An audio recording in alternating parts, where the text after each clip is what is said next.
My dear brothers and respected sisters in Islam, I greet you all with Assalamu alaikum wa rahmatullahi ta'ala wa barakatuh. All praise is due to Allah. We bear witness and we testify that there is no deity worthy of worship except Allah subhanahu wa ta'ala. And we bear witness and we testify that Muhammad sallallahu alayhi wa sallam is his messenger and his slave. All salawats and salams be upon the Prophet, upon his noble family, his righteous companions, and all those who follow his path till the last day. My dear brothers and sisters in Islam, inshallah today we'll talk a little bit about the doors of Jannah. It is very, very important for us as Muslims to have a plan to go to Jannah. And this should be our ultimate goal for every single one of us. And I say this because every time when we have a plan in this dunya, even if we have a plan to go overseas to visit your family members, you always have a plan in advance. 6 months in advance you buy your ticket and you prepare yourselves. But when I ask majority of Muslims, do you have a plan to go to Jannah? Majority of us, what do we say? No, I don't have any plan. And how do you expect for all of us to go to Jannah if we don't have no plan? And through what kind of door you're planning to enter Jannah? I told you that many Muslims, alhamdulillah, some of them are known for their salah, for their prayer. And inshallah, those people will enter in Jannah through the door of salah, through the door of prayer. Other people are known for their sadaqah, for their charity, and they will enter through the door of charity. Other people are known for their remembering Allah subhanahu wa ta'ala, for their dhikr, day and night, and they enter through the door of dhikr. So my dear brothers and respected sisters, remember that there are 8 doors that Muslims will enter in Jannah. Depends what you're known of, depends what you've done good in this dunya, you will be called through that door. If you're among those people that fasted, you know, all the Ramadans and fasted even outside Ramadan, and you fasted for the sake of Allah, and you've done all your fasting properly, you will be called to enter through the door of Ar-Rayyan, the door that only those people who have fasted will enter through that door, and no one else. So I mentioned this topic, and I will mention these doors, so at least we know where we stand, and at least we know that through which door am I going to enter Jannah. Is it through my salah? Is it through my sadaqah? Is it through my jihad? Is it through my this, through my that? It's very important. Number one, for us to know that to enter Jannah, there are doors. And people will be called by Allah and the angel to enter through certain doors. So remember, number one, that whoever will enter Jannah will enter through these 8 doors. And the door number one, and which is the most important one, is Babu Salah. The door, the gate of the prayer, the gate of Salah, namaz. And this is very important, my dear brothers. Those people who have performed their prayers daily for the sake of Allah subhanahu wa ta'ala, and they have done those prayers with khushu', with concentration, not just for the sake of praying, but also they understood that they were standing in front of Allah subhanahu wa ta'ala. So whoever has done their prayer, observing their salah correctly, and on time and all that, inshallah, those people will be called to enter through Jannah, through the door of salah, through the door of prayer. May Allah subhanahu wa ta'ala make us amongst those, Ya Rabbal Alameen. Number 2 is Babul Jihad. Now, when we mention jihad, I know that people are scared and because of some so-called Muslims have abused this name. But jihad in the past and the jihad that we are facing today is completely 2 different things. Or Prophet ﷺ, what did he say? The biggest jihad is with what? With yourself. To change yourself, that is the biggest jihad. That is the biggest struggle. To look at yourself in the mirror and to say that, I need to change this and I need to change that. We Muslims, what we do, we can easily point out the mistakes and weaknesses of other people, but we always neglect to point out our own mistakes, our own weaknesses. We never look in the mirror and point the finger at ourselves and say, hey, you change yourself first before you try to change other people. So any struggle that we go through for the sake of Islam and for the sake of Allah subhanahu wa ta'ala, inshaAllah, this is the door that those people will enter through in Jannah. I know that in the past, Muslims, and there were open wars, between Muslims and non-Muslims and all that stuff, and all those people who died for Allah's sake, inshallah, they will enter through that door. But today we don't have any open wars. We don't have any of those things. So there's a bigger struggle that we face today. And that's why we lack as Muslims. Because in the pride, in the izzah, and that's why our situation is how it is today, because of who we are and what we're doing. You understand? Because no relation with the Holy Quran, no relation with Salah, no relation with Allah subhanahu wa ta'ala. So we cannot blame anyone else but ourselves. We are the cause to be in this situation, no one else.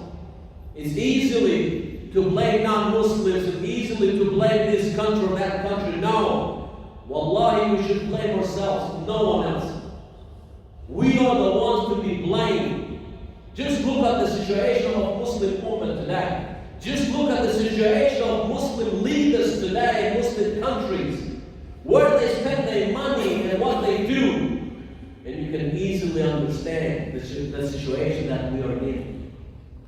So any struggle that you go through for the sake of Allah subhanahu wa ta'ala and for the cause of good cause, inshallah you will be able to enter through that door. Ya Rabbal Alameen. The other one, my dear brothers and sisters, is the third one, is the door of sadaqah. That was sadaqah. Those people who give for the sake of Allah subhanahu wa ta'ala. They give day and night, openly and secretly. Wallahi, we live in Australia, alhamdulillah, a lot of us are able to give for the sake of Allah subhanahu wa ta'ala. But as human beings, more we have, more stingy we get. Is that true? If you go and ask, if you go in other countries, and some poor countries, all around the world, and you ask them for help, they will help you with whatever they have. But here, if you ask anyone for help, everyone will find excuses. I have this, I'm doing this, I'm doing that, and everyone is able to help. Wallah, everyone is able to sponsor orphans. Everyone is able to help those who are less fortunate. But no. Use the money that Allah has given you. Use that money to give for the sake of Allah. And you will be able to enter through the door of sadaqah in Jannah. May Allah inshallah make us of those. Ya Rabbal Alameen. The fourth one, my dear brothers and sisters, is the door of Rayyan.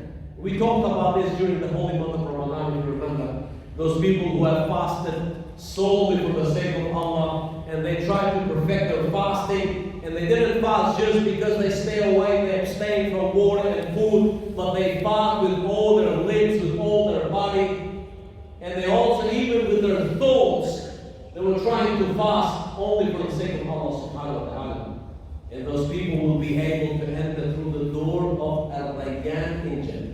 And no one else will be able to enter through that door except those people who have fasted for the sake of Allah subhanahu wa ta'ala. So these four doors are mentioned in one hadith.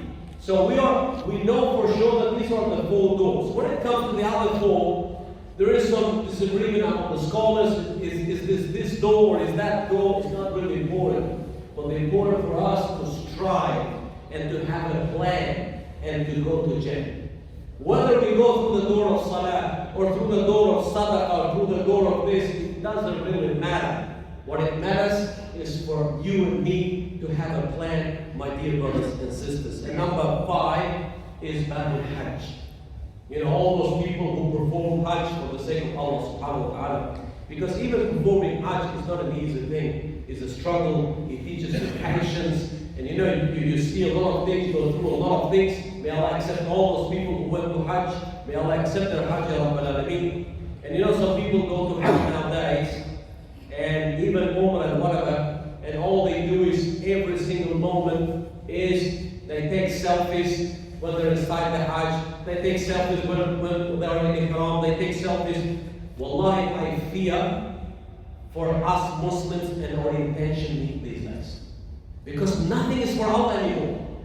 Everything I do is I have to take selfie of myself, see where I am, and it's not really interesting anymore. You know, people before that they went to Hajj or Umrah, you know that they were so excited because they didn't know what to expect. And they said, okay, we're going to meet, you know, we're going to see the Holy Kaaba for the first time, and they used to get emotional. And then nowadays, people post every single day, every single moment to see where we are, see what we are doing. Wallahi, fear Allah subhanahu wa ta'ala. I know that, okay, you take a video for the sake of, you know, education, to educate other people, but every moment, every second, every minute, and then what's left there? So if you decide to go to Umrah, if you decide to go to Hajj, you understand? Just be careful. Be careful. And remember what I said last week when it comes to our intentions. We battle with our intentions every single day. Is this what I'm doing for the sake of Allah? It's not. And if it's not, and then your whole life is pointless. Everything that you have done, waking up in the morning, in this cold winter, if it wasn't for Allah, then that deed is not accepted. So always question your intention, my dear brothers and sisters, and ask Allah subhanahu wa ta'ala to make us of those that our intentions are only for His sake. Door number 6, and also this is very, very important. This door is for those people who have anger issues. You know, someone made you angry, and then you were able to hold that anger in you, and were able to forgive those people who made you angry. Someone said it's an easy way to go to Jannah. No. You know, we Muslims, mashallah, we have a lot of issues with anger, and you know, you see someone, he is the nicest Muslim, and someone would make him angry. You say, my God, is this the same person? Is this the same? I just felt like, you know, all of us, including myself, we get angry sometimes, and this anger is from shaitan, and we have to be very, very careful. And this is mentioned in the Quran. Inshallah, we'll talk about this again. And also Babul Iman, for those people who believe in Allah subhanahu wa ta'ala, those people who believe in Allah's ghaib, you know, everything that is unseen. If it's Allah mentioned, if it came in the authentic hadith, we as Muslims, we believe. Doesn't matter whether we are able to understand it or not. It came from Allah subhanahu wa ta'ala in the Quran. It came in the authentic hadith of the Prophet ﷺ. We believe and we surrender. We don't say, oh my God, what, this doesn't make sense, this makes sense. No. It doesn't make sense because our mind is limited and we're not able to understand. You know, later on, a lot of things that Allah has mentioned in the Quran 300-400 years ago never made sense, those things. But today we understand. The technology, the science now, they prove that a lot of these things that are mentioned in the Quran are true. And a lot of things that don't make sense today, maybe 100 years from now or 200 years, people will discover those things. And it will make sense for them. You understand? So what Islam means is submission. We submit ourselves to Allah subhanahu wa ta'ala. We consider willingly or slaves of Allah subhanahu wa ta'ala. No one is forcing us, but we want to do that because Allah subhanahu wa ta'ala is our master. And the last one, my dear brothers and sisters, is Babul Dhikr. Those people that remember Allah subhanahu wa ta'ala day and night. You remember we talked about dhikr so many times. Is one of the most beautiful and noble things in Islam. And it's an easy thing. As I said, you don't have to be inside the mosque. You don't have to have ablution. You don't have to face Qibla. You don't have to be this certain time of the day or certain time of the night. Wherever you are, train your tongue and your mouth to remember Allah subhanahu wa ta'ala. And if you remember Allah, Allah subhanahu wa ta'ala will remember you. So this is very important. And this is just a reminder. You know, one khutbah won't do justice for us to mention all these doors, but just to give us a bit of, encouragement, to encourage ourselves and to ask myself, what if I died today? Through which door I will enter Jannah?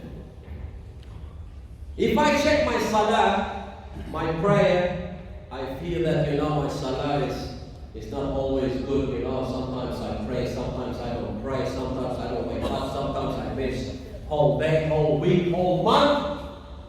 Sometimes I miss one Jumu'ah, sometimes I miss 10 Jumu'ah. You understand? So that means that through the door of Salah, only if Allah shows mercy on us, it will be difficult for us to enter through that door.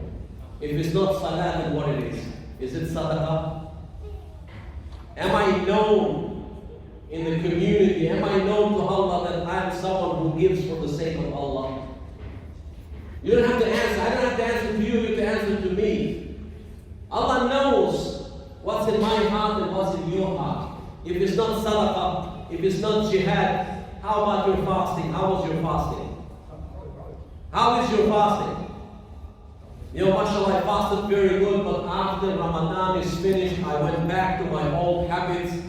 Nothing has changed. In Ramadan I was good for a bit of time, and then after Ramadan I went back to all the things that I used to do before Ramadan. Do you think that fasting is accepted by Allah? When you have not improved, not even a little bit.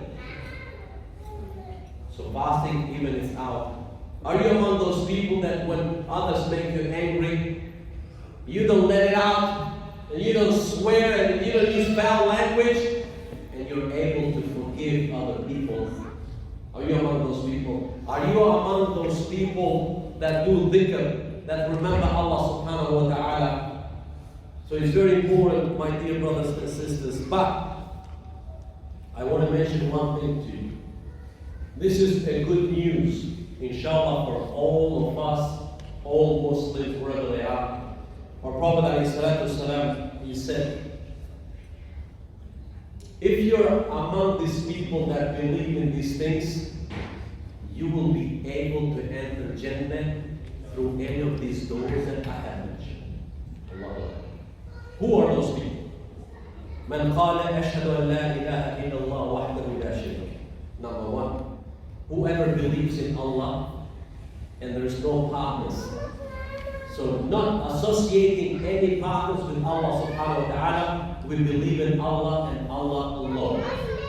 If you are among those people, so there is one plus for us. And inshallah, may Allah make us of those who are family members and all Muslims to be among those that say La ilaha illallah. They don't just say it with their tongue, but they also understand it and they say it with their heart. Ya Rabbal Alameen. Number two, وَنَعِيسَ Abdullah. Number one is Muhammad sallallahu alayhi wa sallam. Number two is who?